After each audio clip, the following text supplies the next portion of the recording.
दोस्तों, सनातन धर्म में तुलसी का स्थान सबसे पवित्र माना गया है। कहते हैं सबसे पहले भगवान विष्णु ने ही तुलसी माता की पूजा की थी। श्रीहरि ने कहा था, जैसे लक्ष्मी जी से वैकुंठ को ऐश्वर्य मिला है, वैसे ही तुलसी के कारण वैकुंठ पवित्र बना है। जिस स्थान पर तुलसी का पौधा होता है, वहाँ कोई बुराई नहीं टिकती। इसलिए हर घर में तुलसी का पौधा अवश्य लगाना चाहिए। अब प्रश्न उठता है, तुलसी के पास दीपक जलाने का क्या महत्व है? आइए सुनते हैं वह प्राचीन कथा जो भगवान श्री कृष्ण ने देवी सत्यभामा को सुनाई थी। एक दिन सत्यभामा ने श्री कृष्ण से पूछा, स्वामी, आपने मुझे तुलसी को जल देने का महत्व बताया था, पर दीपक जलाने का क्या महात्म्य है? रोज शाम को तुलसी के पास दीपक क्यों जलाया जाता है? इसका फल क्या होता है? दीपक कैसे जलाना चाहिए और कौन सा मंत्र बोलना चाहिए? भगवान श्री कृष्ण मुस्कुराए और बोले, देवी, आज तुमने बहुत शुभ प्रश्न किया है। इससे संसार का कल्याण होगा। तुम्हारे प्रश्न का उत्तर देने से पहले मैं तुम्हें एक प्राचीन कथा सुनाता हूँ, जिससे तुम्हें सब उत्तर मिल जाएंगे। प्राचीन कथा। बहुत समय पहले दक्षिण दिशा में तुंगभद्रा नाम की नदी बहती थी। उसी के किनारे हरिहरपुर नाम का सुंदर नगर था। वहाँ हरिदीक्षित नाम के एक ब्राह्मण रहते थे। वे धर्मात्मा, विद्वान और सत्यप्रिय थे, पर उनकी पत्नी दुराचारिणी थी। वह अपने पति का अपमान करती, उन्हें ताने देती, खाना नहीं बनाती और पराये पुरुषों के साथ समय बिताती। एक दिन हरिदीक्षित ने उससे कहा, हे पत्नी, यह सब गलत है। अधर्म का मार्ग छोड़ दो, वरना अनर्थ होगा। पत्नी ने क्रोध में कहा, तुम जैसे निर्धन व्यक्ति से विवाह होना मेरे पापों का फल है। मैं अब तुम्हारे साथ नहीं रहूंगी, किसी धनवान पुरुष से विवाह करूंगी।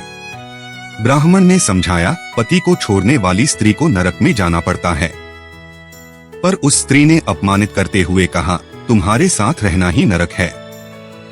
समय बीता। एक दिन वह स्त्री जंगल में किसी पुरुष की तलाश में गई। वहां बहुत देर तक कोई नहीं आया। वह व्याकुल होकर कहने लगी, हाय, आज कोई भी पुरुष नहीं आया। मेरी सुंदरता व्यर्थ जा रही है। उसी समय जंगल में ध्वंस नामक एक भयानक बाघ आया। उसका शरीर विशाल, आंखें लाल और गर्जना से पूरा जंगल कांप उठा। स्त्री उसे देखकर डर से कांपने लगी। वह बोली, हे बाघ, मुझे मत मारो, मैं तो अपने प्रियतम की प्रतीक्षा कर रही थी। बाघ ने कहा, हे पापिनी, विधाता ने तुझे मेरा आहार बनाया है। मैं उन्हीं पापियों को खाता हूँ जिन्होंने अपने पति से विश्वासघात किया है। स्त्री ने डरते हुए पूछा, तुम कौन हो? क्यों पापियों को खाते हो? बाघ बोला, पूर्व जन्म में मैं वेदानंद नाम का ब्राह्मण था। धन के लोभ में मैंने यज्ञ और धर्म का दुरुपयोग किया, झूठे मंत्र पढ़े, लोगों को धोखा दिया। मरने के बाद यमराज ने मुझे दंड दिया और मुझे बाघ का रूप मिला। मैंने प्रण किया कि मैं केवल पापियों का ही भक्षण करूंगा। बाघ ने आगे कहा, तेरा आचरण भी पापमय है, तू पति त्याग कर अधर्म कर रही है, इसलिए तू मेरा आहार बनेगी। इतना कहकर उसने उस स्त्री को मार डाला। नरक का दंड और पुनर्जन्म। मृत्यु के बाद यमदूत आए और उसे यमपुरी ले गए। चित्रगुप्त ने बताया, यह स्त्री व्यभिचारिणी थी, अपने पति की सेवा नहीं की, केवल पाप किए। यमराज ने कहा, ऐसी स्त्री को नरक में डाल दो। वह स्त्री वर्षों तक नरक की यातना भोगती रही। फिर वह पृथ्वी पर चांडाल के घर में जन्मी। पुनः उसने अधर्म किया और व्यभिचार में लिप्त रही। पर एक दिन अपने रोग और दुखों से पीड़ित होकर वह एक आश्रम के पास पहुंची। वहां एक तुलसी का पौधा था। उसने देखा कि स्त्रियां रोज शाम को तुलसी के पास दीपक जलाती हैं। उसने आश्रम के साधु से पूछा, हे महात्मा, यह पौधा कौन सा है और इसके पास दीपक क्यों जलाया जाता है? साधु बोले, हे पुत्री, यह तुलसी माता है, विष्णु जी की परम प्रिय। इनके दर्शन से पाप मिटते हैं। इनके पास दीपक जलाने से सभी जन्मों के पाप नष्ट हो जाते हैं। स्त्री ने विनम्रता से पूछा, क्या मेरे जैसे पापिनी के पाप भी मिट सकते हैं? साधु बोले, हाँ पुत्री, यदि श्रद्धा से दीपक जलाओगी तो तुम्हारे भी पाप नष्ट हो जाएंगे। वह स्त्री रोज तुलसी के पास दीपक जलाने लगी। कुछ दिनों बाद जब वह दीपक जला रही थी, तभी उसकी मृत्यु हो गई। तुलसी दीपक का चमत्कार। उसकी मृत्यु के बाद यमदूत उसे लेने आए, लेकिन उसी समय भगवान विष्णु के दो दिव्य पार्षद प्रकट हुए, स्वर्णिम आभा से दमकते हुए, दिव्य वस्त्रों में, शांत और तेजस्वी। उन्होंने यमदूतों से कहा, हे दूतों, इस स्त्री को छोड़ दो। इसने संध्या के समय तुलसी के पास दीपक जलाया है। तुलसी विष्णु की प्रिय है। इस पुण्य से इसके सारे पाप नष्ट हो गए हैं। यमदूत बोले, क्या केवल दीपक जलाने से इतने पाप मिट सकते हैं? पार्षद बोले, हाँ, तुलसी के पास श्रद्धा से दीपक जलाना विष्णु की आराधना के समान है। यह आत्मा को पवित्र करता है और स्वर्ग का द्वार खोलता है।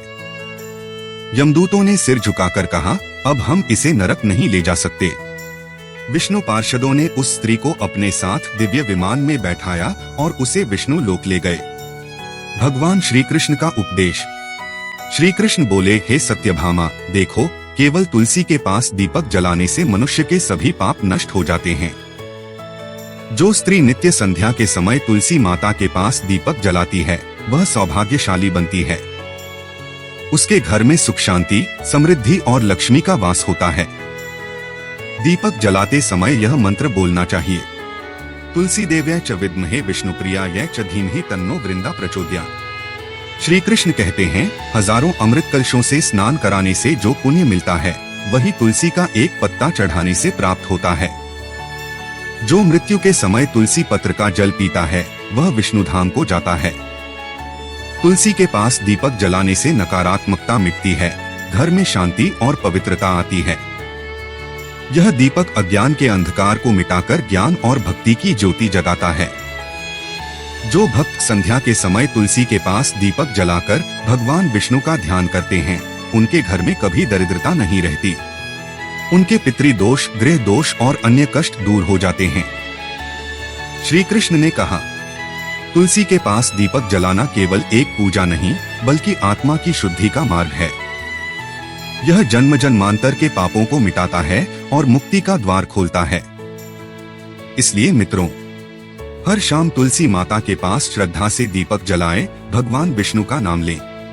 नमो भगवते वासुदेवाय। आपके घर में सुख, समृद्धि और शांति बनी रहेगी। जय श्री कृष्ण। जय मां तुलसी।